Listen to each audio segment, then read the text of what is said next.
രാവിലത്തൊക്കെ കഴിഞ്ഞൊന്നും ഇങ്ങോട്ട് ഇരിക്കുന്നുണ്ടാവുള്ളൂ കേട്ടോ. അപ്പോഴേക്കും ഉച്ചാമ്പഴത്ത് വെക്കാൻ വേണ്ടിയിട്ടുള്ള സമയമായിട്ടുണ്ട്. ഇപ്പോൾ മഴയുകൊണ്ട് തന്നെ നേരം കാലം ഒന്നും അറിയണില്ല, അതുപോലൊരു അവസ്ഥയാണ് കേട്ടോ.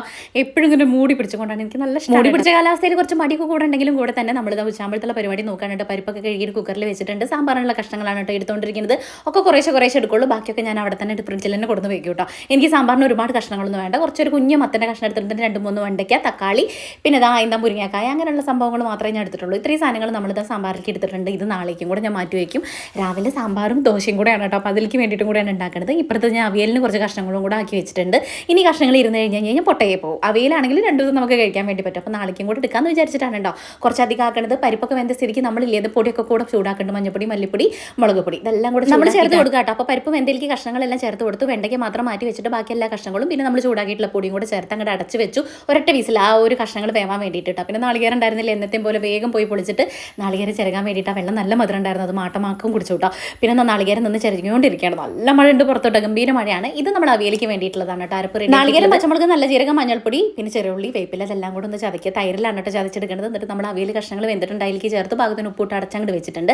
ഇപ്പോഴത്തെ കുറച്ച് നാളികേരം വറുത്തരയ്ക്കാൻ വേണ്ടിയിട്ടാണ് സാമ്പാറിലേക്ക് അതും കൂടെ മൂപ്പിച്ചെടുക്കുന്നുണ്ട്. അതിനകത്തേക്കും ഞാൻ കുറച്ച് പറഞ്ഞ പോലെ തന്നെ ചെറുള്ളിയും വെളുത്തുള്ളിയും വേപ്പിലയും എല്ലാം കൂടെ ചേർത്തിട്ടുണ്ട് കേട്ടോ. പിന്നെ നല്ല കായം തന്നെ മൂപ്പിച്ചെടുത്തിട്ടുണ്ട്. പിന്നെ ഇതാ നമ്മുടെ മീനിലേക്ക് അങ്ങോട്ട് മസാല പുരട്ടി വെക്കാം. മസാല പുരട്ടാൻ വേണ്ടിയിട്ട് മഞ്ഞപ്പൊടി, മല്ലിപ്പൊടി, മുളക് പൊടി, കുരുമുളക് പൊടി, സുർക്ക, പിന്നെ ഇഞ്ചി, വെളുത്തുള്ളി, ചെറുള്ളിയും കൂടെ ഉപ്പ് ഇതെല്ലാം കൂടെ പുരട്ടി അങ്ങോട്ട് മാറ്റി വെക്കേണ്ട. കുറച്ച് നേരം അങ്ങനെ മസാല പിടിച്ചിരിക്കട്ടെ. വെളിച്ചെണ്ണ കഴിഞ്ഞിട്ടുണ്ടായിരുന്നു, അതൊക്കെ കുപ്പിയിൽ നിറച്ചു. ഇതിൻ്റെ ഇടയിൽ സാമ്പാറിലേക്ക് പുളി പിഴിഞ്ഞ് വെച്ചിട്ടുണ്ടായിരുന്നു. അത് കാണിക്കാൻ വേണ്ടി വിട്ടുപോയി തോന്നുന്നുണ്ട്. പിന്നെ നമ്മുടെ വെണ്ടയ്ക്കും കൂടെ അല്ലേ വഴറ്റി വെച്ചിരിക്കും, അതുകൂടെ ചേർത്ത് കൊടുത്തു. അരപ്പും കൂടെ ചേർത്ത് ഇളക്കി അങ്ങോട്ട് യോജിപ്പിച്ചു. പിന്നെ അത് നമ്മളത് വറുത്തിടാൻ വേണ്ടിയിട്ട് എണ്ണ ഒഴിച്ചിട്ടുണ്ട്. കടുകും വറ്റൽമുളക്, വേപ്പില അതെല്ലാം കൂടെ ഒന്ന് മൂപ്പിച്ചിട്ട് നമ്മുടെ കറിയിലേക്ക് അങ്ങോട്ട് താളിച്ച് സാമ്പാർ അങ്ങോട്ട് റെഡി ആയിട്ടുണ്ട് കേട്ടോ.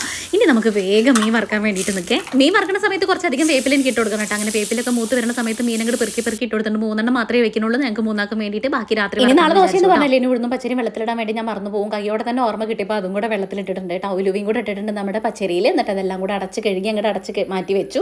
എന്നിട്ട് കുറച്ചധികം പാത്രങ്ങളോട് കഴുകാൻ വേണ്ടിയിട്ടുണ്ടായിരുന്നു. അത് കയ്യോടെ അങ്ങോട്ട് കഴുകാണ് കേട്ടോ. ആ മീൻ മൂക്കണ സമയം കൊണ്ട് ഇതൊക്കെ അങ്ങോട്ട് ചെയ്ത് തീർത്താൽ ഈ പണി അങ്ങോട്ട് കഴിഞ്ഞല്ലോ എന്ന് വിചാരിച്ചിട്ടാണ് കേട്ടോ. മഴയത്ത് ഇത്തിരി വിശപ്പ് കൂടുതലല്ലേ, നിങ്ങൾക്ക് അങ്ങനെ ഉണ്ടോ? ഇവിടെ ഞങ്ങൾക്ക് എല്ലാവർക്കും അങ്ങനെയാണ്. അങ്ങനെ പിന്നെ നമ്മുടെ മീൻ വറുക്കലും കൂടെ കഴിഞ്ഞിട്ട് അതും കൂടെ പാത്രത്തിലാക്കി വെച്ചു. അങ്ങനെ ചെറിയ പാത്രങ്ങളിൽ ഫുഡൊക്കെ ആക്കി വെച്ച് വലിയ പാത്രങ്ങളൊക്കെ കഴുകി മാറ്റി വെച്ചു. പിന്നെ നമ്മുടെ അടുക്കള എല്ലായിടവും ഒന്ന് അടിച്ച് വാരി തുടച്ചിട്ട് നമുക്കിനി മുറ്റം കൂടെ അങ്ങോട്ട് അടിച്ച് വാരിയിടാം കേട്ടോ. ഈ ബാക്കിലില്ലേ എന്തെങ്കിലുമൊക്കെ ഈ പിള്ളേർ കൊടുത്തിട്ട് ബാക്കിൽ പിന്നെ മുറ്റം കൂടെ കയ്യോടെ അങ്ങോട്ട് അടിച്ച് വാരിയിട്ട് നമ്മൾ എല്ലായിടും കൂടെ തുടച്ചിട്ടുണ്ട് കേട്ടോ. എല്ലായിടും തുടച്ചിട്ട് വൃത്തിയാക്കി കഴിഞ്ഞിട്ടുണ്ട്. ഇനി വേഗം പോയിട്ട് എനിക്ക് കുളിക്കണം. അത് കഴിഞ്ഞിട്ട് വേണം കണ്ണൻകുട്ടിക്ക് ചോറ് വാരി കൊടുക്കാൻ.